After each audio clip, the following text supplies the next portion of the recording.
Hello, my name is Cody Deegan, and I'm an artist. Today we're going to talk about drawing the figure. Let me show you what I find the easiest way to start drawing a basic figure in a standard pose. We always start with standard because that's the easiest, and then we can get more complicated as we go. So let's start by drawing a straight line. This is going to represent the height of the figure. Once I have my line, the main skill involved is being able to divide this line up into halves. So I'm going to start by looking to see where the halfway mark is. And then I'm going to check myself to see how calibrated I am today. Okay, so once you've divided the line in half, go ahead and divide it again. In this area and down in this area. So I have this line divided up into fourths. Here's my halfway point. This is where I'm going to put my pelvis. This is where I'm going to put my chest line. Let's go ahead and divide this up even further. If I divide this in half here, this is going to give me the height of the head. And then when I divide this up in half, this will give me the navel. The knees are going to sit on this line here. If I divide this in half, this will give me an idea of where the ends of the hands will line up. I'll just divide this one up as well. We don't have anything on that line. So I'm going to start with the head. I'm going to draw a circle right here. How far down do I come? Well, this is going to be the chin. So I'm going to kind of guess where it needs to go. I need to get this pretty close to where it should be, because this is going to establish the width of the head. So then I can divide this circle in half. And then I'm going to divide this distance in half. That'll give me my nose line. And then this same distance up here from the brow will give me my hairline. To shave the sides of the head, I'll connect the ends of these two lines, the hairline and the brow line. Come down below the nose line and then go in for the chin.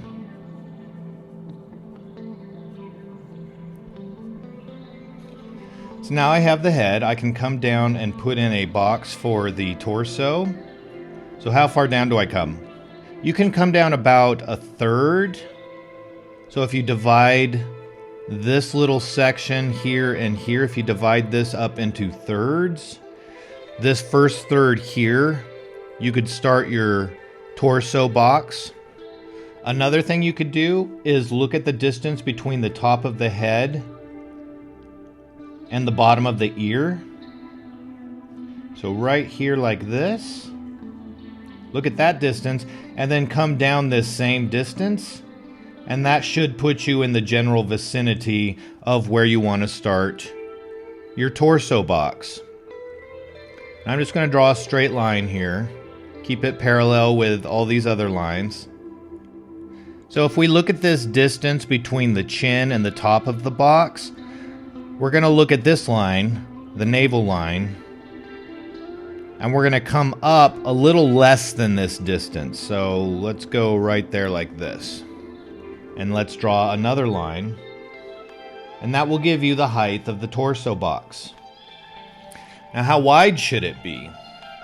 Take the width of this square inside the face. So this distance here. And then go out that same distance from your center line. Out this way. And that'll give you the width of your torso box.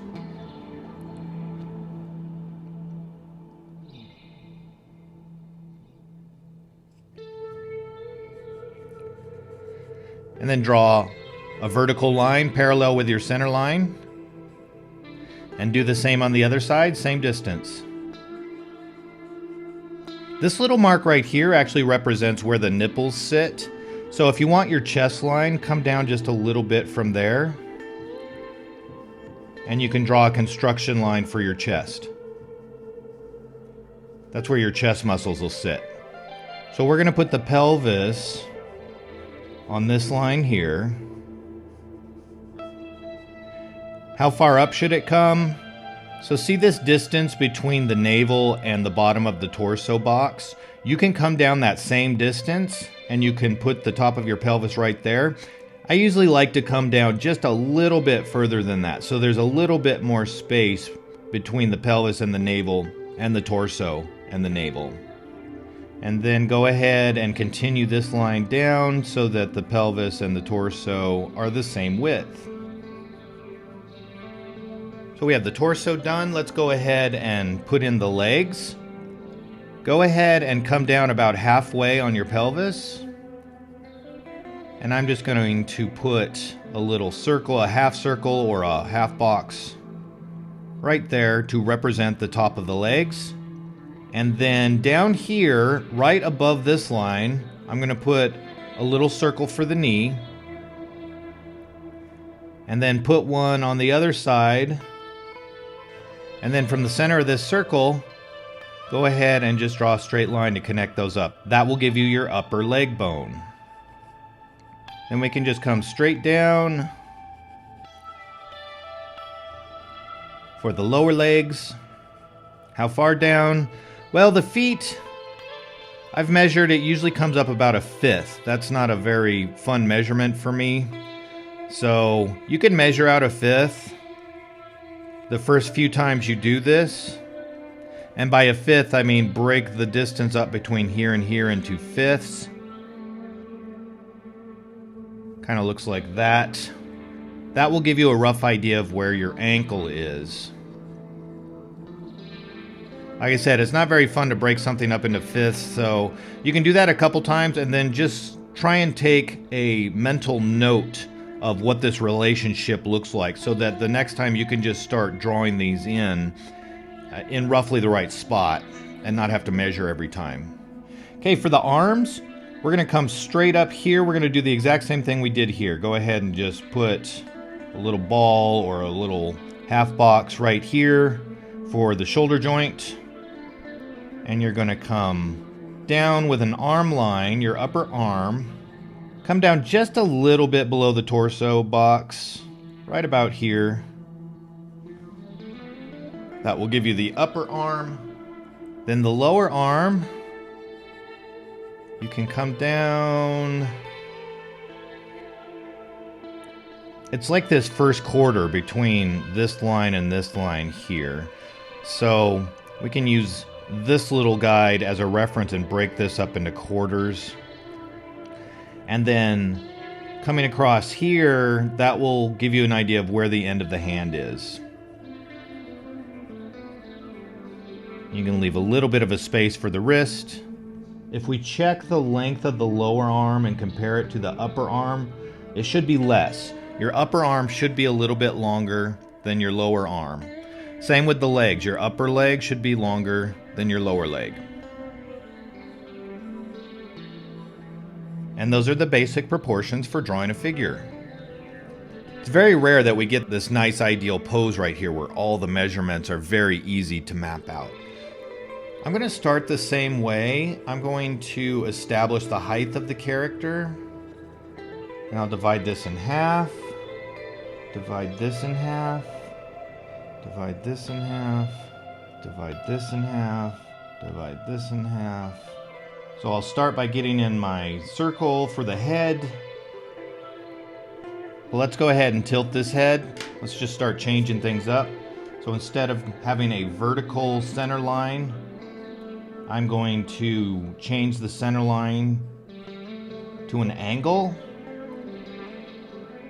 And when I do that, my other center line needs to be perpendicular to this line. And I'm going to do a side view. So we'll come off the brow right here. I'm going to do another line that is parallel with my vertical center line, coming out like this.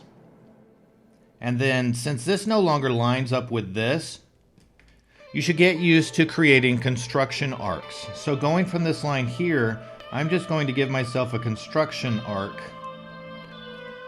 This is going to inform me on where the end of the chin is when it goes away from this center line. So normally it would be here, but now it's rotating away. So I'm just going to give myself a construction arc, and that's going to tell me that the length should be about right there.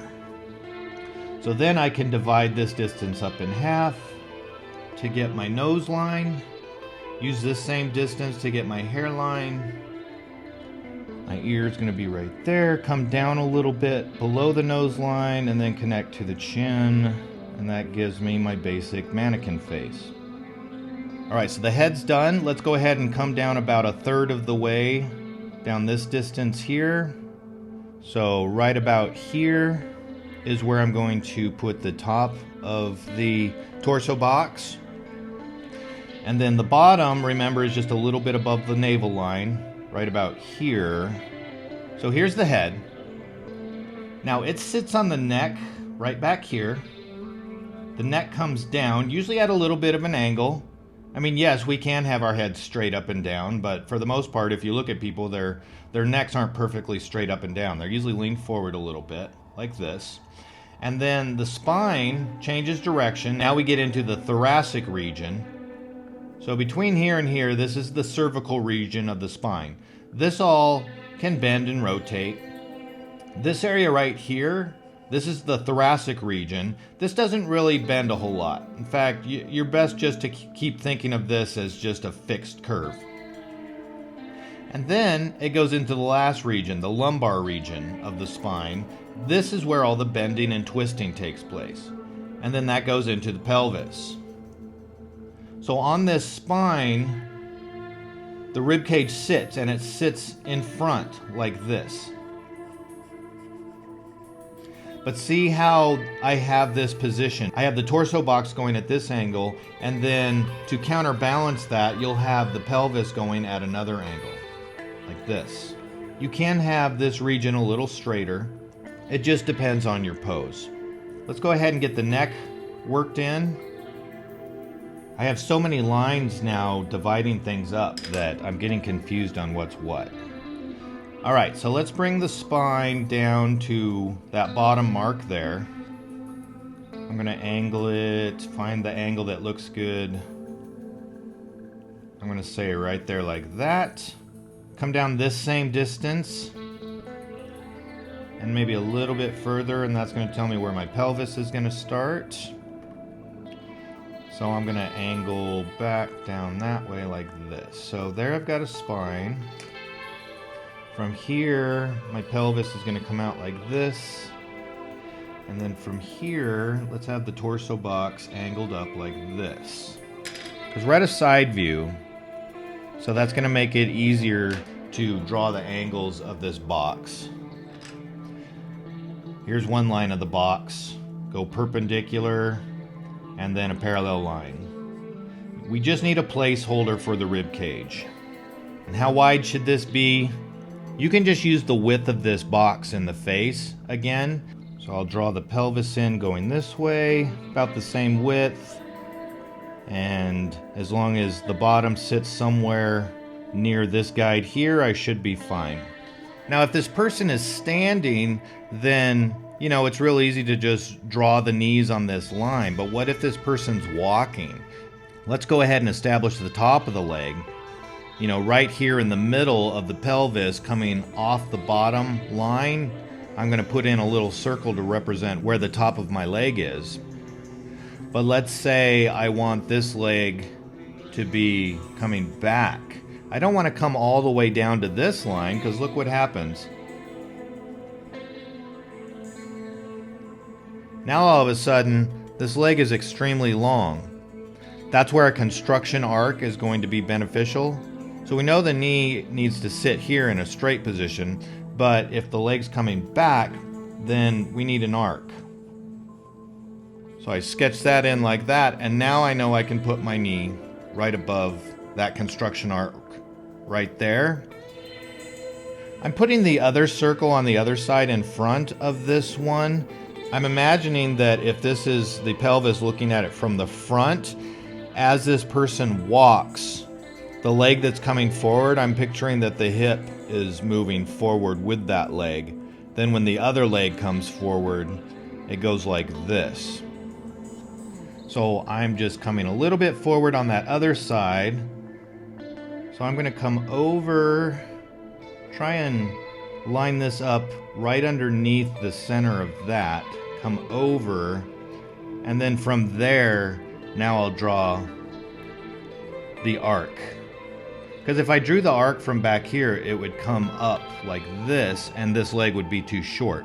So I want to make sure that I figure out how long the leg is in its resting place. So its resting place would be right here. And then go ahead and do your construction arc coming out like that. And that should get you a little more accurate. And there's the other leg. I'm going to do the same for the arms. Now, if this leg that's facing us is going back, then the arm that's facing us is going to be going forward. So I'll put my shoulder joint. Again, I'm pushing it a little forward because I'm thinking when the arms move, same thing. This joint's coming towards us, this one's going away from us. And then let's bring the arm out. And then how far out? In a resting position, this would come straight down, and it comes just a little bit below. So we'll say right there. So then I'll draw a construction arc. And I'll end that arm right there. Same on the other side. Let's move this one back a little bit.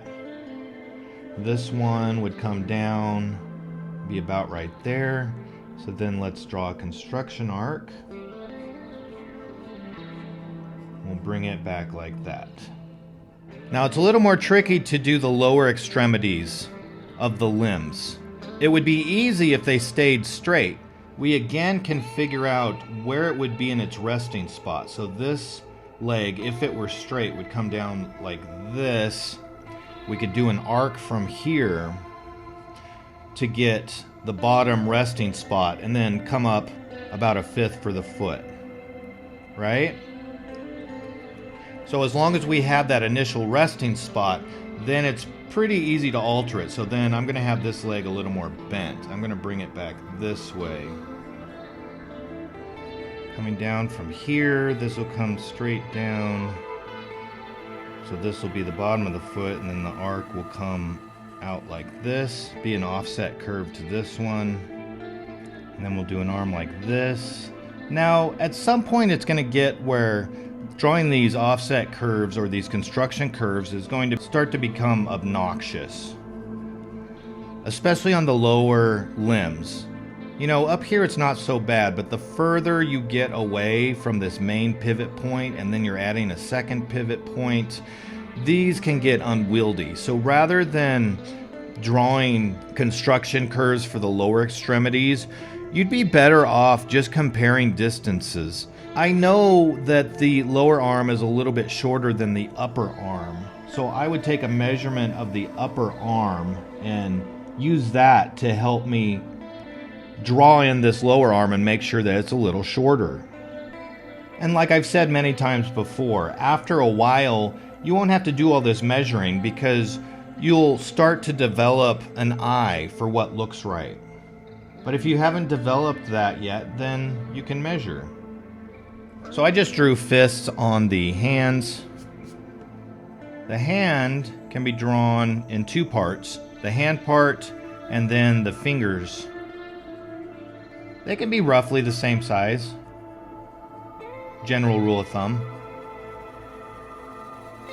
And then this distance of the entire hand in comparison to the head should be about 3/4 of the head. Not quite to the hairline. You could almost say halfway between the brow and the hairline, right in there. So let's draw a character in perspective. I'll go ahead and start with a circle for the head. And then I'm going to draw in the center line, kind of where the spine would be. So instead of the center of the head, I'm going to come back in the head, and I'm going to come down at an angle like this. let's divide this up. Let's get the top of the head. And then let's go right here for the next division. So this will be like the head height right here. The shoulders are going to sit down below this line roughly, I'm going to say right here. And I'm picturing that this character is looking this way. And we're up above looking down at this character. So I have to start thinking through this process. The shoulder line is going to be longer on this side than it is on this side. This is going away from us. So everything on this side of the center line is going away from us. And then the height, everything's going to get shorter as it goes away from us down this way. So I'm going to make a couple marks here on my shoulder line. And then I'm going to give myself 2 parallel lines on the side, but they're not going to be quite parallel because since this is going away from us, I want them to taper towards the bottom. So let's start one. I'll just sketch it in to help me find where I want to put it. So that tapers just a little bit. So I think that's good. We'll do the same on the other side. There we go. Now, the more that I angle these outside lines, the more of that distorted fisheye look we'll have. So I just want to keep this kind of subtle. I don't want it all crazy looking. So this is my main division line here. So I'm using these ones. That's my head height.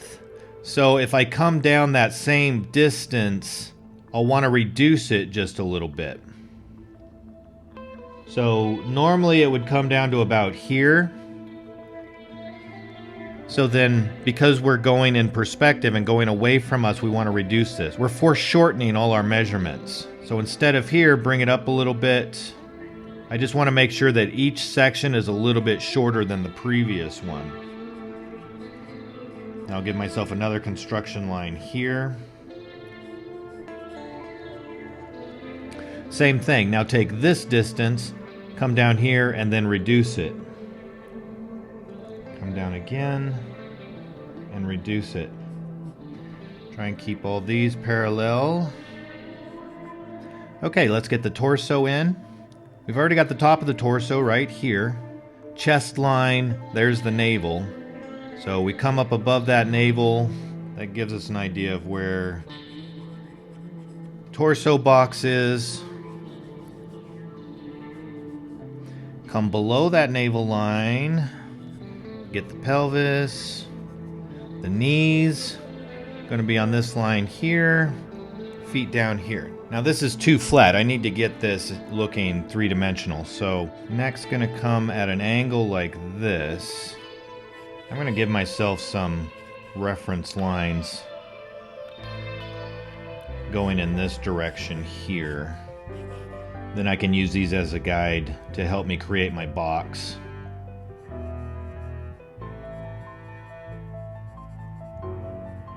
I'm going to angle the box towards us a little bit. Which when I do that, that's going to change the angle of these lines. So that was a waste.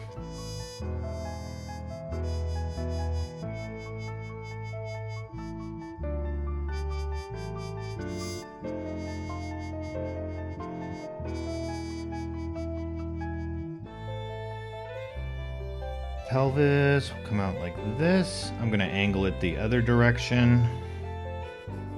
So I'm not adhering to my guides, I'm just using them as guides. They're just here to help me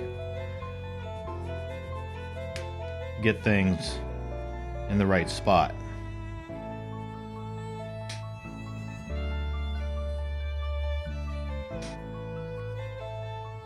Go down to the knees here. I'm going to come out from this line here.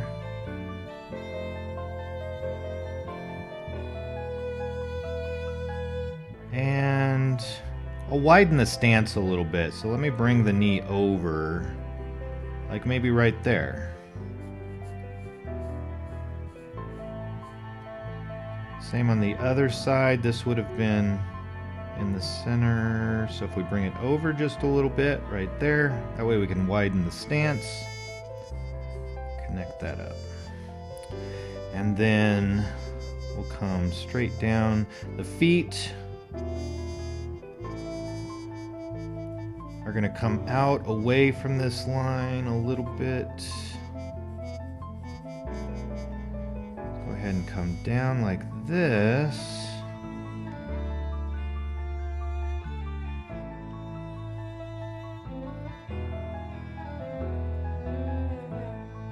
And then I want to make sure these feet are kind of on the same line. I don't make one longer than the other. Check the heels too. That'll help ensure they're the same. Let's see, this would normally come down to about here. We'll come out just a bit right to there.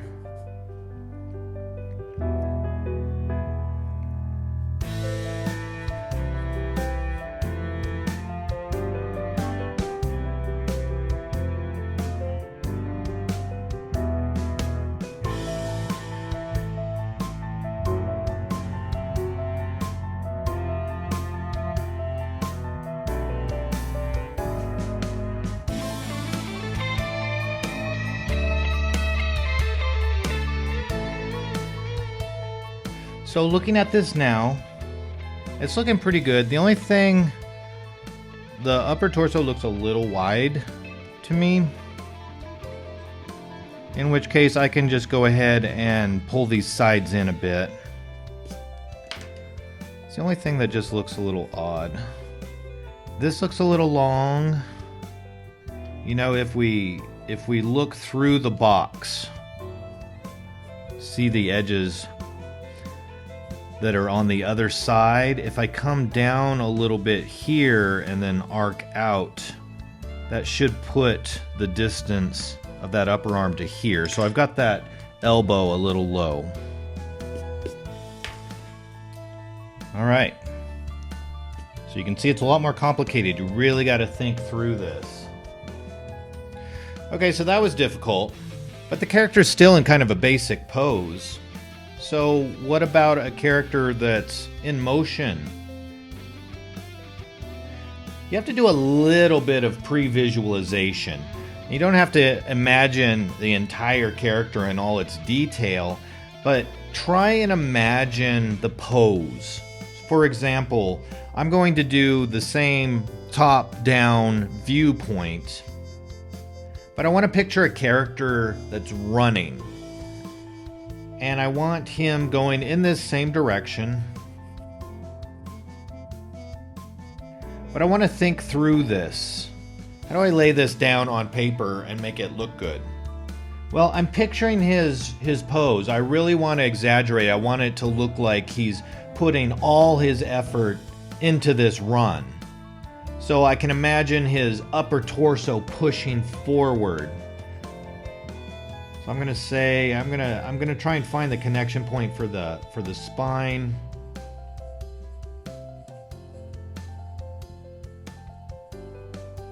He's pushing forward.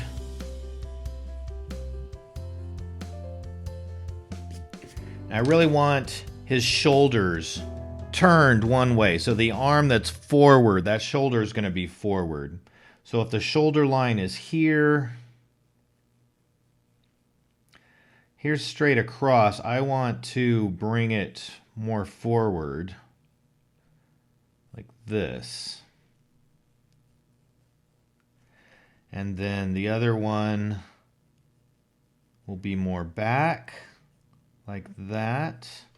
And the distance on this front shoulder is going to be longer than the distance back here because it's going away from us. Now the hips, I want them doing the opposite. Kind of hard to know where to put the hips right now, so let me use this line and let me try and get a box in here.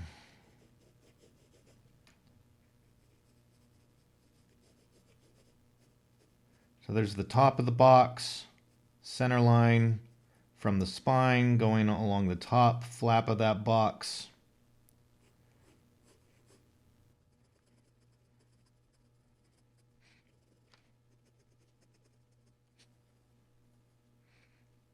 Might help too to get an orientation on this face. It's kind of hard to tell what the head's doing. I'm just going to draw the head very similar to this one.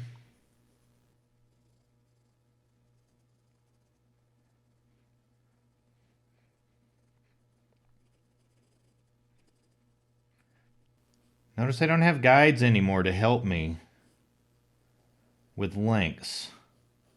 I'm on my own now. So I have to just kind of figure it out. So I've got this arm looking pretty good, I think. So then this other arm, I'm just going to make sure I make everything smaller than this one. This is going away from us. Now I can try and get the hips in, the pelvis.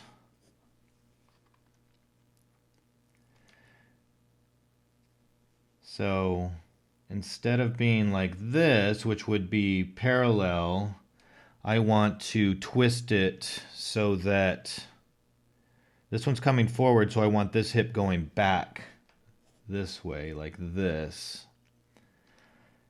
So I'll twist it just a little bit. It doesn't need to be too extreme, but just help me get my orientation of that box.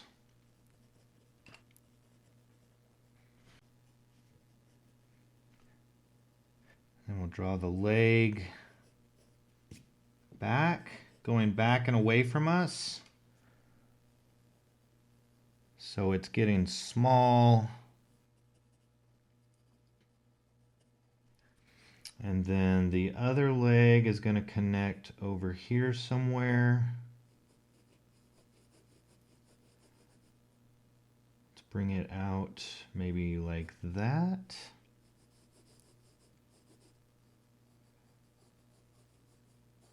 And it's getting bigger as it comes towards us.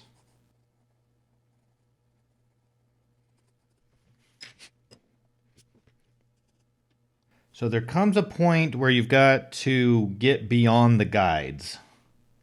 But you really should start with the guides because those are going to help you get to this point. Notice too how I've also started curving things a little bit. You can start to introduce a little bit more curves and less straight lines when you get into characters that are in motion. Just adds a subtle bit of dynamics to your drawings. Helps them not look as stiff.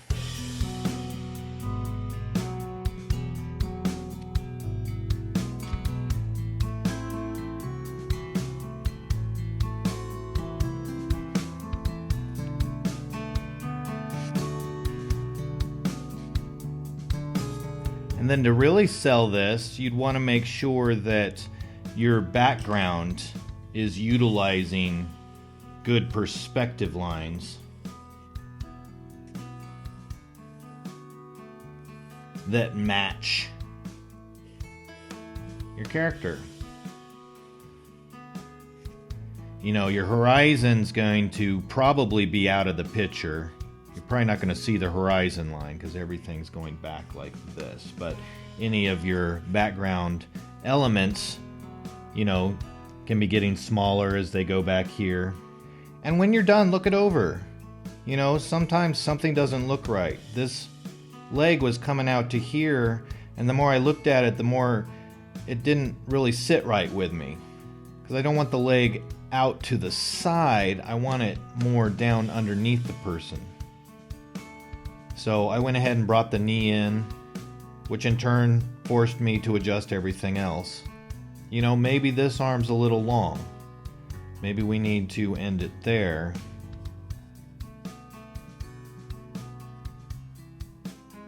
So this is the stage where you'd want to correct any proportion issues or anything that doesn't look right. Because after this, we're actually going to draw. we're committing to this pose, and it's going to be a lot harder to change things as far as proportions are concerned from this point onward. So this is where we need to get everything right.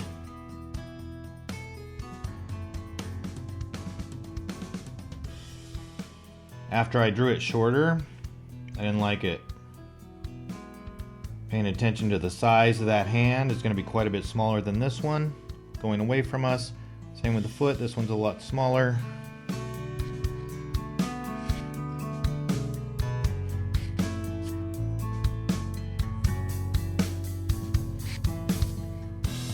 Sometimes you got to go all the way back to the beginning and change some of the things that you started with. So I really wasn't liking how this figure was looking. The box had a whole bunch of perspective problems. So once I got the box looking semi-decent, it changed the distance to the head. So now I got to redraw the head.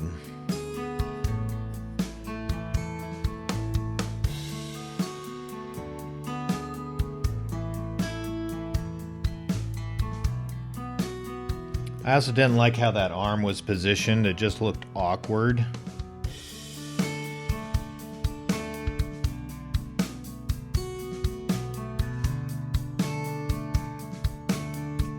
There we go. So that looks a lot better to me.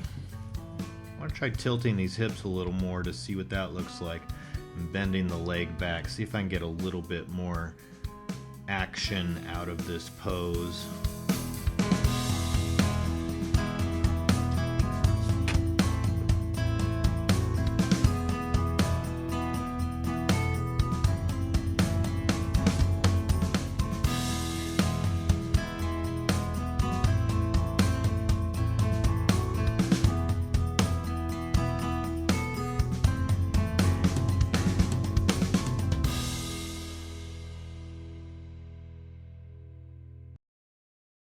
Since we've been talking about perspective, and we're starting to get to the point where we can create figures and poses, let me show you how you would draw multiple figures in the same scene and make them all look proportional to each other. So just like most perspective, you're going to need a horizon line. So give yourself a horizon line. And mind you, what I'm about to show you is just for characters that are all on the same ground level. We'll eventually get to how you would plot in characters who are on different levels. Say there's a hill or a staircase. We'll eventually get to that point, and that uses a very similar concept. So we'll start with this. So go ahead and pick a spot in your scene for your first character and establish their size. So I'm just going to put a character right here, and this is the top of their head, this is the bottom of their feet. Now I have to decide where another character is and roughly about where their feet are. So I'm going to put another one back here.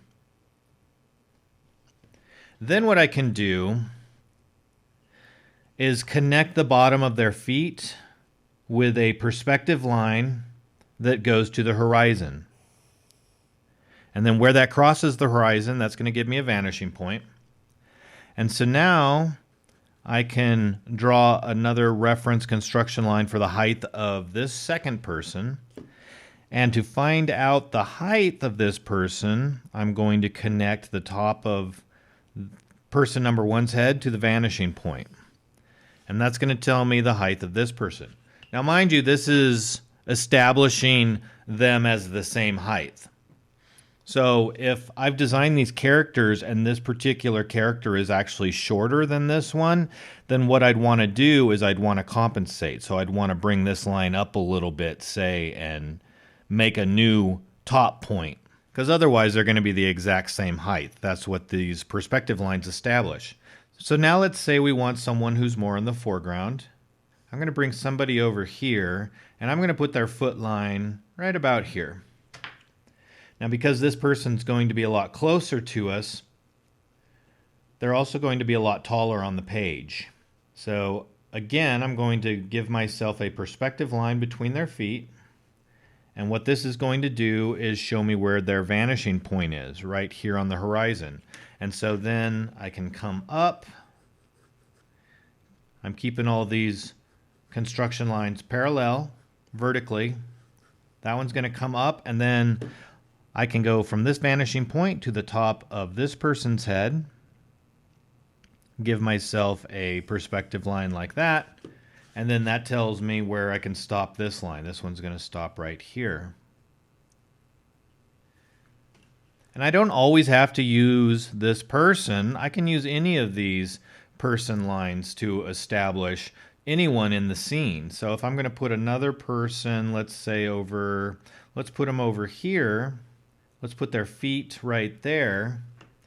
I can use this person as a reference as well. And that way I can connect their feet, give me a vanishing point, and then connect the top of this person's head to this vanishing point, and then draw a vertical line here, and that's going to help me establish this person's height. So as of right now, all these people are the same height except for this one. This one's a little taller. Let's go ahead and make this one a little shorter. So this person's a little shorter than these two, and this one's a little taller than everyone. Go ahead and knock that down. So then once I have that established, now I can start roughing in my mannequins. And remember, I showed you earlier, one easy way to do this is to go in and start finding the halfway point on all of these. That'll establish everyone's crotch lines. Now granted, I'll have to take into account whether, people's knees are bent or if they're in poses that are going to affect where their crotch line is at. But for now, just for demonstration purposes, again, I'm not going for extreme accuracy. And then I'm going to go ahead and subdivide these more. Let's go half here. This already looks to be about half right at the horizon line.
All right, there you have it. Thanks for watching. I hope you learned something. And in the next video, we're going to take this a step further.